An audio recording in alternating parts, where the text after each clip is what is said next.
So let's dive into Ben Horowitz's fantastic book, What You Do Is Who You Are. Now, its main idea is actually pretty simple, but it's also totally revolutionary. It says your culture isn't what you say or believe, it's what you do. You know the drill, right? You walk into an office and there they are, beautifully framed on the wall, words like integrity, respect, excellence. And we're told, this is our culture. And it feels good. It sounds important, but is that really what culture is? Well, according to Horowitz, that's one of the biggest mistakes a leader can make. He basically says those words on the wall are, at best, just wishful thinking, and at worst, they're straight-up lies. The real culture, he argues, is something way more real, and honestly, a lot harder to get a handle on. And here it is. This is the core idea of the entire book summed up perfectly.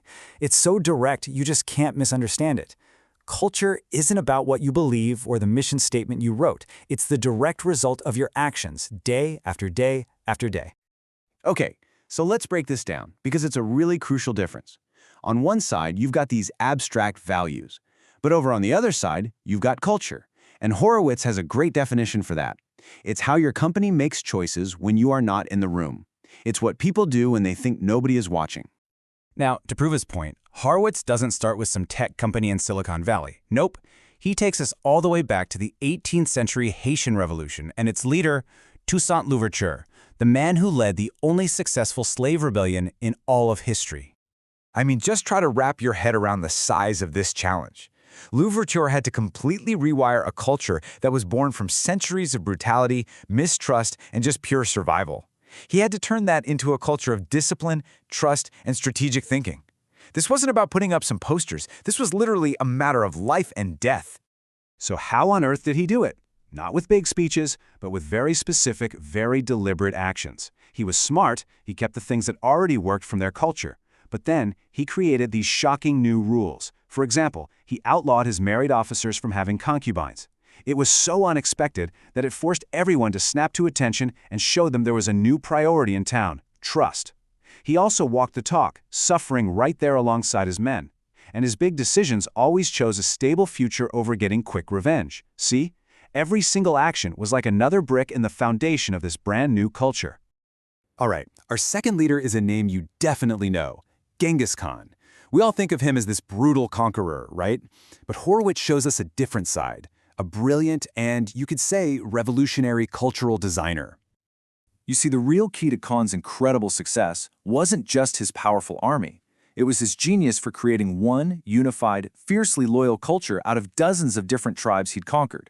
And he did it with a principle that was basically unheard of back then. And that principle was meritocracy. In a world that was totally defined by who your father was, Khan just threw that all out. He declared that your skill and your loyalty were the only things that mattered. A poor shepherd could rise up and become a top general if he just proved he had what it took. This wasn't just a new idea, it was a full-blown cultural revolution. And this quote shows you exactly how he did it. He didn't just talk about merit, he took a sledgehammer to the old system. By getting rid of the aristocrats and promoting their best soldiers into his own ranks, he sent a message that was impossible to ignore. Under Genghis Khan, it doesn't matter who you were born. What you do is who you are. Okay, so from an ancient empire, let's jump forward to a modern American prison. This is the story of Shaka Senghor, a man who became the leader of a powerful prison gang.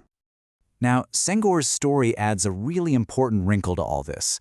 He was a leader, no doubt. His actions were shaping a culture. But what happens when that culture starts to become something you never, ever intended, something you don't even recognize? And this is the gut punch. Senghor had this moment of clarity where he realized that the very things he did to build loyalty and command respect had accidentally created this violent and savage culture. This shows us that culture is going to happen, whether you're designing it on purpose or not. It can be an unintended consequence of your actions. This was the powerful lesson Senghor learned. He realized he couldn't become a better person while he was still leading and living in that same toxic culture. The two things were completely tied together. If he wanted to change himself, he had to first change the culture all around him. And how did he do it? You guessed it, not with a new set of rules on a wall, but with new actions. He started having everyone eat together to build real bonds. He led discussions about books to build empathy.